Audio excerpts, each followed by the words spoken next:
All right, confession time.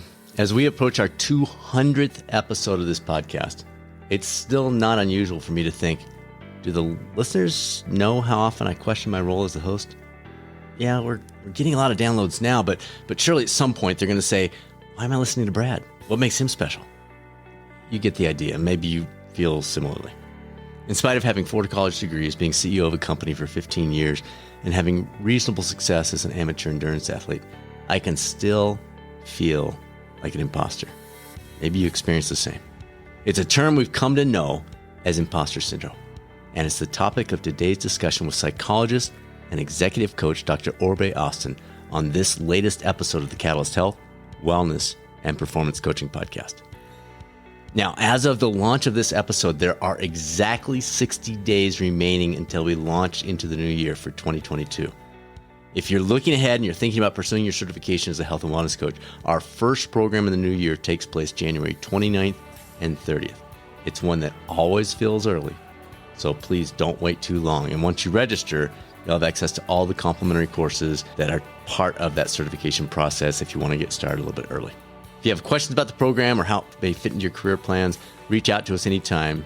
We'll set up a time to discuss it. Results at catalystcoachinginstitute.com or visit the website catalystcoachinginstitute.com. Now it's time to tune into that voice inside our head that says, you don't belong here, and learn how to shut it down with Dr. Richard Orbe-Austin on the latest episode of the Catalyst Health, Wellness, and Performance Coaching Podcast. Well, Dr. Orbe-Austin, it is such a privilege to have you here. We were chatting a little bit beforehand. This topic is so important right now. I deal with it. I guess you do since you got into this topic. This is going to be fun. So thanks for joining us here. My pleasure. I'm super excited to be with you today to talk about this topic. Well, let's jump in. Let's get the cards on the table. We hear the phrase imposter syndrome. It seems like every day now. I was talking to my daughter-in-law this weekend about it. She works for a high-tech company, and they have trainings on a regular basis about this. They are the top performers in the world, all working together, and yet they deal with it. And I know you'll get into that. But what is imposter syndrome? How does this whole thing work? Where did it come from? Just lay it out for us. Okay, great. Well, I'm glad that we started with this question because there's a lot of misconceptions about what imposter syndrome is. It is not saying that you are an imposter. Someone says that you have it. It actually was a term coined about 40 some odd years ago by 2 psychologists, Clance and Imes, who were working with a high achieving group of women leaders at the time at a university in Georgia. And what they recognized, and these were graduate students as well as faculty members, staff members, what they saw was a consistent pattern where these individuals had very difficult time being able to internalize their accomplishments. They constantly talked about being afraid of being exposed as a fraud. And so they coined this term imposter syndrome to really talk about some of these dynamics. And they called it imposter phenomenon. And then in the popular culture became imposter syndrome. So what it is, and then I will say very quickly what it is not as well, but what it is when an individual, typically a high achieving individual, has difficulty internalizing his or her accomplishments, constantly feels like they're going to be exposed as a fraud, not competent enough, attributes their success to luck or a key relationship, discounts praise of any sort, and at the end of the day, never feels good enough. So it is not a mental health disorder, but it is a phenomenon that needs to consistently be studied. So when people say, I have imposter syndrome, it's not a mental health order, but it is something that is real. So much in what you just said. So first of all, let's talk about the high performer piece, because my natural thought was, I'm just insecure. Like I'm worried about this. And so talk us through that a little bit. What, Sure. How is that? Is it more common among people that are self-driven, let's get out there and get it done? Or does it just exist in that group? It's not necessarily more common. So this is a great question as well. So when we talk about imposter syndrome, what the research says is that about 70% of people will experience it at some point in their lives. And so that cuts across all different types of demographics. Even though it was initially studied with women, what we see is mixed results in terms of who experiences it more, men or women. But what the research does say is that they experience it and it shows up differently, say, between a man and a woman, right? So for instance, for women tend to overwork and actually lean into the imposter syndrome and constantly are trying to prove themselves. So you'll see perfectionism, you'll see overwork in that. For men, they tend to try to affiliate with lower performing peers, lower status type of peers, so that they then don't overwork, but feel like they seek mastery more so than taking risks. So that's how they deal with the imposter syndrome. And downsides, I mean, on one hand, I can see it being a driver for me personally, like, okay, I'm not good enough. I need to step it up one more notch. I need to give a little bit more effort here. Is the negative the fact that at some point you can't keep doing that, or what are some of the negatives around it? Because obviously there's some positive. I wouldn't have gotten some of the opportunities I've got because that was in the back of my mind saying, oh, Brad, you're not good enough. You need to do more. And so I did. So there's the positive, but talk us through the downsides too. Sure. So that point you make, I think, is one of the main reasons when people talk about imposter syndrome and they say, well, in a way, I needed to push myself. And some of what we try to do is to help people uncouple this notion of being ambitious and striving from imposter syndrome. That it's not the imposter syndrome that said, Brad, you need to move forward and you need to do better. It's your ambition. So you didn't need the imposter syndrome to actually have that message sent to yourself, even though you may have felt that way, because it's this messaging of like, you're not good enough, so you need to keep moving forward. But in essence, you're saying, I want to do more and I'm striving. So the downsides, especially when we talk about mental well-being, is that there are higher levels of anxiety, depression associated with people with imposter syndrome. Another downside, just in terms of work-related issues, are that people with imposter syndrome end up being well compensated, less well compensated, because of the fact that they are reluctant to negotiate. Sure. Because they feel like, I'm just lucky enough to have a job. So over time, they also don't tend to leave a particular role, and they overstay and not seek something more advanced to their level, because they feel like they're going to be exposed if they try to get a promotion or they go to another organization. So there are both mental health and physical well-being issues and concerns, but also career-related issues related to that as well. And so understanding imposter syndrome is not actually beneficial to your success, but impacts your overall well-being. I think it's something important that I love to communicate when I have some chats with folks like you, Brad. So help us separate those, because I've literally said to my wife, almost like my fear of failure is why this this positive thing happened because of this. So how do you help that? And obviously from what you said, I'm not alone. How do you help someone that's in that situation? It sounds like most of the folks in who you're talking to, how do you help them separate? How do you help them say, I don't know, I'll just shut up. Walk us through this. Where do we go with this? So when my wife and I wrote this book called Own Your Greatness, Overcome Imposter Syndrome, Beat Self-Doubt, and Succeed in Life, the intention was to develop an actual model of how to overcome imposter syndrome.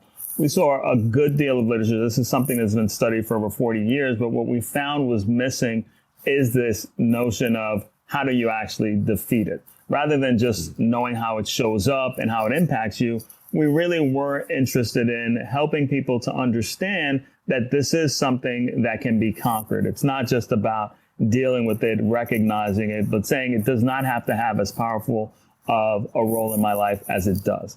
So when we created this model that we call the 3 C's, it was to really touch upon the fact that part of imposter syndrome is some of the negative self-talk that we engage in, some of the false narratives that we have about our success and why we have achieved. So with that model, it's called the 3 C's. It's clarify, create, choose, and create. The first step is to understand your origin story around imposter syndrome. Where did it come from? So we get this question a lot. Well, where did it come from? Did it come from work or a bad boss.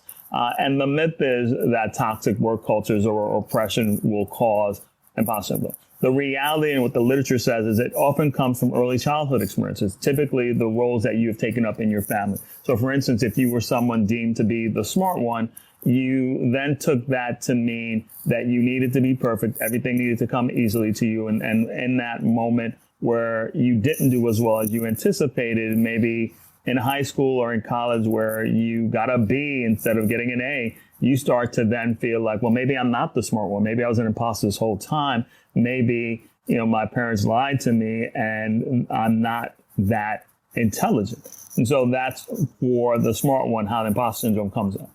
In contrast, if you were the one told in your family, well, you're not the smart one, you're actually the hardworking one, you're the more socially adept one, you then get this message that the only way I can be successful is to overwork because I'm not smart enough. And so you always then spend time thinking, well, I have to demonstrate that I belong because I certainly don't believe that I'm intelligent enough to be here, but I will outwork everyone to be here.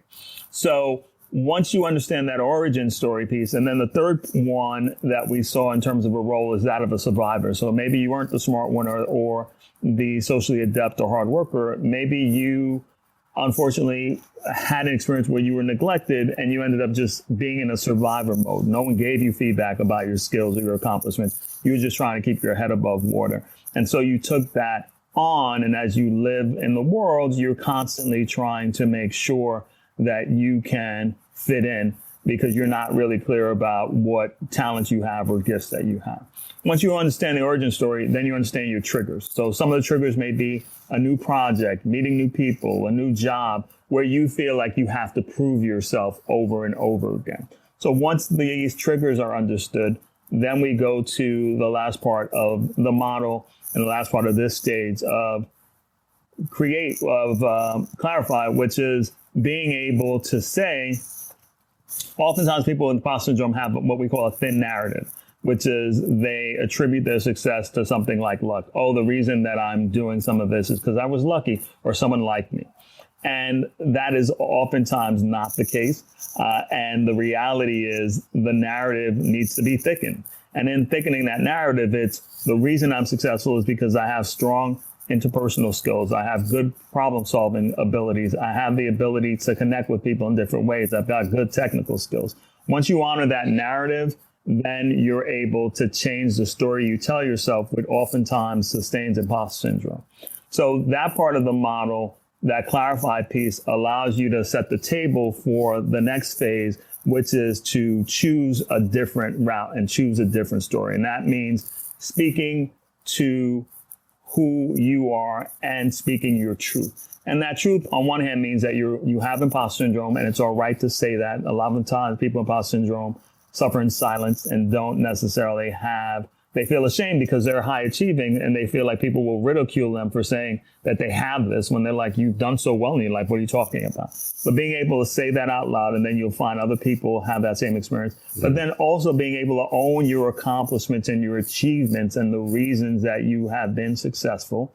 Once you do that, then you're able to work towards that next phase, which is silencing what we call ants, these automatic negative thoughts that might say, Brad, you're not good enough, or labeling something you did as stupid, or saying that I believe everyone doesn't think that I belong here. That's a mind reading type of an ant, or catastrophizing ant, which says, if I mess up this project, I'm going to be fired. Silencing those by replacing them with positive self-talk, saying, even if you make a mistake, it's all right because you know what you're doing and you'll do better next time. And then finally, the self-care piece in the choose area, where you're able to say, I need to not overwork. I need to set better boundaries. I need to be able to show up in the ways that I know I'm capable of showing up so that I can be the best me possible. And so finally, then we end the model with the last phase, which is create, where we say you're able to now take on different types of roles. People with imposter syndrome tend to take up the same type of roles. They tend to be the helper. They tend to be the knowledge hub. They never ask for help. They tend to be the super person. They do everything on their own. Trying on different roles where you are the help seeker. You are the person who is a collaborator instead of doing everything on your own, allows you to see that people won't think you're stupid if you ask for help. People won't think you are incompetent if you're seeking to collaborate with them. And in addition to that, then finally, we say that you want to be able to develop a dream team of support for yourself related to dealing with your imposter syndrome. So it's a mentors, it's someone who's a grounder, where you may have some particular challenge and they will give you a reality check to say it'll be all right. An action planner helping you to think about what's next for yourself. An imposter expert, that may be a coach, that may be a therapist, that may be a friend who's familiar with the concept. And we wrap it all up by helping you to truly understand what are the optimal conditions for your success. What do I need to work on more? Is it my narrative? Is it silencing these ants? And putting together all those pieces, even though it may feel like or sound like a lot, is the road to overcoming imposter syndrome. It's really changing your thinking about who you are in the world, what you have to offer, and really internalizing some of those great skills and talents that you have. So much there. I feel like you know me way too well, and we just met. We'll have a link to your book, but say the title again for us. So the name of the book is Own Your Greatness, Overcome Imposter Syndrome, Beat Self-Doubt, and Succeed in Life. And it's a workbook that is intended for you to do these activities to overcome it. So we didn't want it to be just a theoretical book about it. It was saying, here are the activities that you will do that will lead you to overcome your imposter syndrome. And you need to do all the activities. Some of them are pretty challenging. Some of them may be, a bit emotionally intense, but it's important that you do all the activities to really get the benefits from the book. Okay. Awesome. Yeah, we'll definitely have a link to that. All right, let's take a rabbit trail here for a second. You talked about luck and how the person with imposter syndrome tends to have this, well, I was lucky. I got a break. I knew the right person. I was in the right place. Just things fell into. It seems like I'm seeing a lot these days of people, someone like Tom Peters, for example, in Search of Excellence, pointing to luck across the board and saying, you know what? If you're doing well in life, it's basically luck. So stop looking at yourself and going, I worked hard, or I did this, or I did that, or I put in the extra hours or whatever. He'll say, and I think he's exaggerating, but he'll say, 98% of why I am who I am is because of luck. And I'm thinking, are you kidding me? Like Tom Peters, the risks that you took, right, whatever. So how do you balance those two of realizing, yes, I am fortunate, I am lucky, and yet that's not the drive. Like, you see what I'm saying? This conflict of, definitely. We're hearing all of society say, well, Dr. Orbe-Austin, you're successful because you're lucky. And you're saying, yeah, I am. So now that increases my imposter. It's this battle almost of we're hearing it here, and yet we need to push it. I don't know. Can you run with that a little bit? Yeah, sure. So I will say there's something to be said about luck. So I'm not going to dismiss it outright and say nothing can be attributed to luck. But what I'm suggesting is that we want you to be able to see your own agency in how you've gotten to where you have gotten. So if you attribute it solely to luck, then it leaves your agency out of it and feels like you have no control over your destiny and what you're able to make impact of and affecting change in your life. So if I was unlucky and I have a toxic boss and I'm in a toxic work culture, then, oh, well, for me, like there's nothing I can do about that. Right. And what we're suggesting is, yes, we all have moments and opportunities where we do feel lucky, but ultimately it's what do we do with that luck, right? How do we actually then operationalize that luck, if you will? Like, how do we take advantage of it? What do we attribute then to ourselves and what do we attribute to luck? And if we're saying, yeah, 99% of it is luck and 1% is me, that is too far of an imbalance. We want you to really be able to acknowledge your efforts, your abilities, your skills. And that's part of the challenge for people with imposter syndrome. They minimize all of that and really emphasize solely luck. And so you have groups of people who do the opposite, right? Like people who may be narcissists who then say, well, no, it clearly was all me, right? Like I have superpowers to be able to conquer the world. And so I need to get all the credit. Luck or nothing else has anything to do with it. Or as you said, with Tom Peters, there are those who say, well, you have no agency. It's all about luck. And you just have to cross your fingers and hope that you get better luck. All right. That helps. One other quick rabbit trail, the clarifying piece and the role of parenting and early childhood and all that. It's too late for our kids. They're 26, 24, and 22. So sorry, guys. But for the parent who's listening to this and they've got a 4-year-old at home, they got a 12-year-old at home, what can be done there by a parent to help set this up appropriately? And then maybe, some tips for us that are adult, parents of adults, anything we can do to make up for all the mistakes I made as they were growing up. So I will say it's never too late. And it's really this notion of being able to feel like your children can have different roles in the family, that oftentimes it's just natural for all of us to feel comfortable that this person plays this role, this person plays that role. And it allows us to just understand how things should work or might work.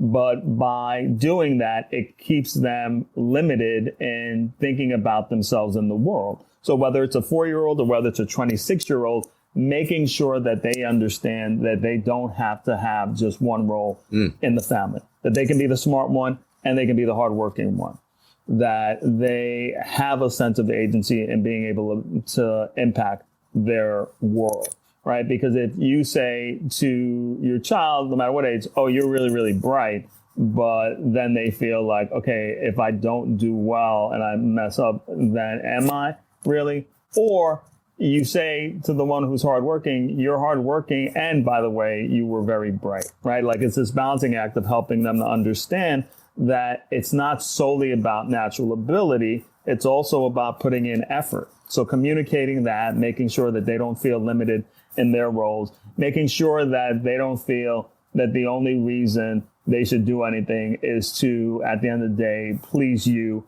make you happy, make you, the center of everything, right? Because oftentimes for people with imposter syndrome, some of the other family dynamics are these codependent type dynamics. It's a narcissistic caregiver, all these other things that pull on, oh, I just want to please this person. So when we see it in the work culture, then it's working for a toxic boss and feeling like, okay, I just need to please that boss and they will take care of me. And that may not be the case. It's like, I'm not good enough to go anywhere else. I just need this toxic boss to take care of me. It's helping them to understand their agency and helping them understand they don't have one limited role in the family, and that you will really support them as they go through their journey without it just being about your needs or interests. Again, I love it. You talk about a phrase called the imposter cycle. Can you walk us through what's involved with that? And maybe that'll help people see, oh, I'm there in that cycle. Right. And so there are two types of imposter cycles that we talk about. There's imposter cycle 1, where you worry about your performance, and then you tend to overwork as a result of that. And you then get some level of performance review. And in that performance review, you get positive feedback. And so typically when that happens, if you're not battling imposter syndrome, you would then reduce your worry about performance. But rather than feeling like, oh, I got a good review, you go right then back and cycle through into worrying again about the next performance. So that's imposter cycle 1. Okay. And the next imposter cycle 2 is you again worry about your performance, but instead of overworking, you procrastinate or self-sabotage as a result of it. And so you're concerned because you feel like, well, I don't really want to get to this because I feel like it will expose me as a fraud if I actually do this project. So you delay, you procrastinate, you self-sabotage. So then you get a performance review. And as you can imagine, if you procrastinate or you self-sabotage, that review may be mixed. It may not be all positive. Some of it may be positive. Some of it may say, well, here's what you can do differently. So that then again sends you back into worrying about performance. And so you keep cycling through it, worrying about performance and either overworking or self-sabotaging and procrastinating round and around and around. I'm loving this, man. I'm so happy this interview came to be. we kind of found you randomly, and then we got it set up, and you were super nice about getting it scheduled. And there's so much meat here. All right. In your TED Talk, you and your partner, Lisa, emphasize a very powerful phrase. When you work as hard for yourself as you do for others, you are unstoppable. Now, the connection for someone like you or Lisa that's running your own business, that's obvious to us, or maybe somebody like me or some of our coaches out there. But does the phrase apply to anyone, regardless of whether they want to be an entrepreneur or not? Yes, definitely. And this, I think, is an incredibly important question, in that when I said that, it was more about how you expend your energy, and that whether you work for yourself or whether you work for someone else, you can find, if you're working for someone else, that you will spend much more of your energy trying to meet that person's needs, be it your boss or be it the organization as a whole, than meeting your own needs. And so what does that look like if you're working for someone else? That means that you overwork rather than delegating, feel like, okay, I need to take up everything on my own for them, rather than saying, well, what do I need for myself? So oftentimes this comes up when someone is in a difficult position, say in a toxic work environment, and they want to leave and they want to be able to find a new job. And I'll work with them and coach them through. And what I find and what I will say to them is, you need to put in as much effort in this job search for yourself as you're putting in your effort for this current role in which you're not happy. Right. And if you're not able to do that, then that's a concern, because this job is draining you. It's taking all away from you. And then you don't have the ability to actually do the things you need to do to leave it, to get that next role. So if you're overworking 60, 70 hours, of course, you're going to be exhausted by the time you end work to then do the job search activities needed to transition. So that is, in that context, when I talk about working as hard for yourself as you do for others, you will be unstoppable, because it allows you to really center your experience on your needs, your interests, your values, and not selling yourself short to meet the needs of someone else. It's so memorable. People, they're going to remember that from this interview. They're going to be like, oh, yeah, I remember when he said that. All right. So what kind of coach, we talk about parents, but what kind of coach, a friend, a coworker do to help somebody who is in that cycle? And would it be the same type of advice as you gave parents of don't put people in a little thing that they have to stay with? Or are there other things that we can be doing, again, as a coach, as a parent, as a leader, and a teacher, et cetera? Sure. So it's really helping them to understand the story that they're telling themselves, their narrative that may not be accurate. And so it's helping them to restory their narrative, first and foremost, to say, well, how do I see myself in the world? Am I saying, well, I'm not good enough, like I don't even deserve the current role I have, let alone something that I want that is more advanced? I don't believe that I have skills. So it's helping them to really own their skills and their talents.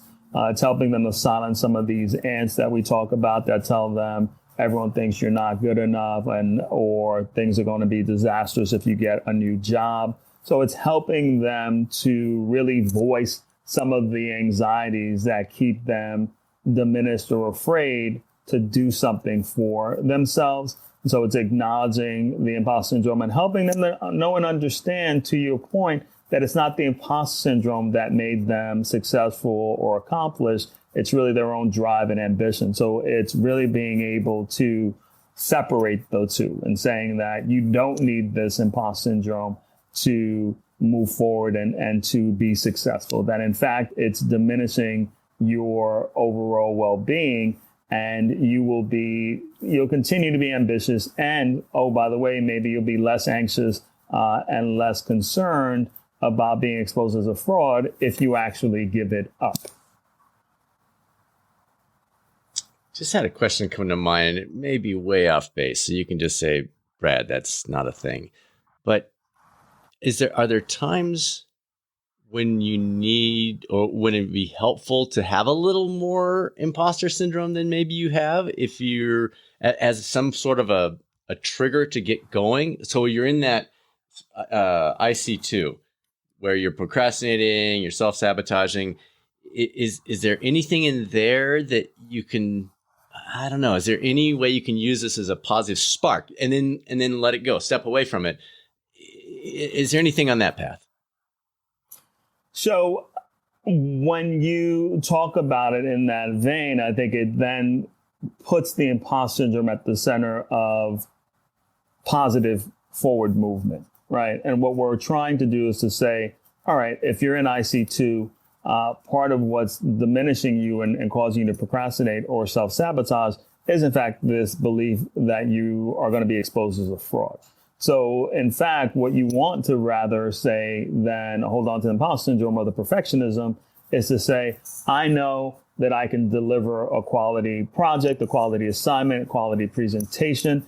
It doesn't need to be perfect, but I'm confident in my ability to deliver, and I'm going to lean into it instead of procrastinating or trying to self-sabotage, because that's the imposter syndrome talking. Got it. Right? Like, we want to lower the volume on the imposter syndrome, because when we're using it as, Brad, you're not good enough, you're not going to deliver, and that's the push, then if you do well, then you're going to say, oh, see, I did need it, right? And so you then begin to lean on it again and say, well, the next time I get stuck, I'm going to need it again to have that negative self-talk of, you're not good enough, you have to prove yourself again.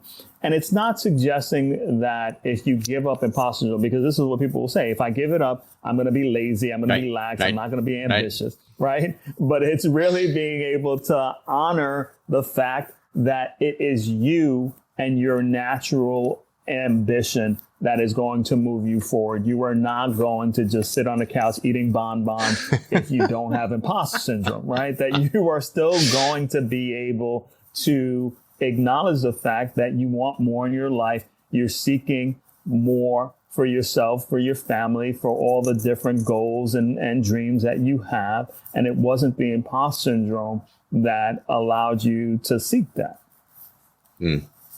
So good. All right, a couple more. A lot of your focus centers on toxic workplaces, which you've talked about can be a driver. It's not necessarily the driver of imposter syndrome. Let's run down that path a little bit. What are some of the elements of a toxic workplace that might surprise our listeners? So some of the things are obvious. You know, your boss is a jerk. He or she's yelling at you all the time. You know, unreasonable expectations. But there's some things that might surprise the listeners where they think, oh, I never thought of that as a toxic workplace issue.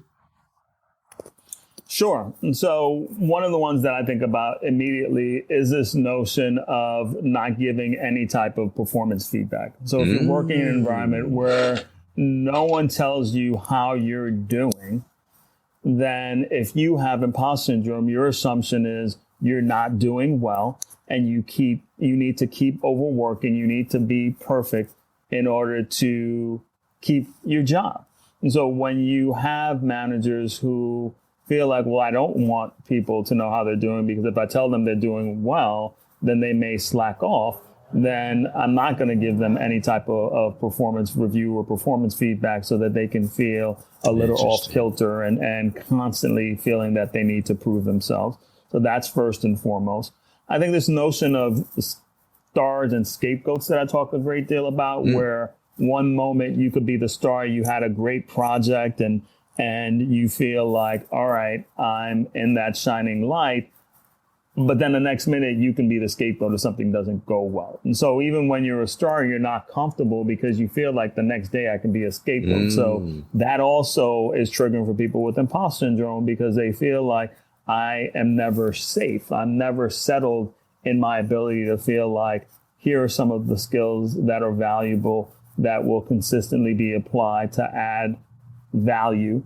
And being in this cycle of stars and scapegoats really impacts someone's imposter syndrome. That's great. That's great. Yeah, I don't think people would think about either one of those. That's perfect. All right, my friend. Wide open. Final words of wisdom. What do you want to leave us with? Maybe I haven't asked a question that you're like, oh, Brad, there's this one key thing. You didn't even ask me about it.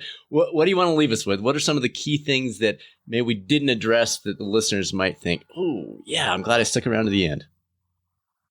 Yeah, I think that part of it is re-emphasizing some of what we talked about in terms of the myths related to imposter syndrome. So this notion that only women have it, that's a myth. This notion that it's caused by oppression or toxic work cultures. Toxic work cultures, oppression sustain imposter syndrome. It does not cause, they do not cause it. So I think it's important to recognize that. One of the key pieces we talked about is this notion that it's good to have imposter syndrome. I think that's a myth of really being able to debunk that and to say that at the end of the day, it's not the imposter syndrome that makes you successful or makes you ambitious or motivated. It's your own natural motivation and ambition, and that, in fact, giving up the imposter syndrome can have it be less stressful in terms of your journey towards success. This is awesome. Thank you for doing this. It is my pleasure. Thank you for inviting me. As I mentioned, we'll have a link to Dr. Orbe-Austin's TED Talk, his organization's website, and his book for those of you who'd like to tap into additional resources. That was so good. I knew the topic would be valuable for all of us, but he really brought it. Thanks to you for tuning to the #1 podcast for health and wellness coaching. We're here if you have any questions about health and wellness coaching, either on a personal or organizational level. Bring it to your company. Please drop us a line anytime, results@catalystcoachinginstitute.com, or there are plenty of additional resources both on the website at catalystcoachinginstitute.com, as well as over at the YouTube coaching channel, which is youtube.com/coaching channel. Next week's episode, it's so good. It's an interview with neurologist and sleep specialist, Dr. Chris Winter. It took us almost 2 years to get this one scheduled. And I'll tell you what, it was well worth the wait.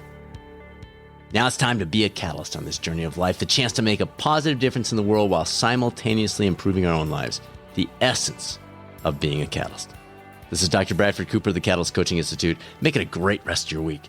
And I'll speak with you soon on the next episode of the Catalyst Health, Wellness, and Performance Coaching Podcast, or maybe over on the YouTube coaching channel.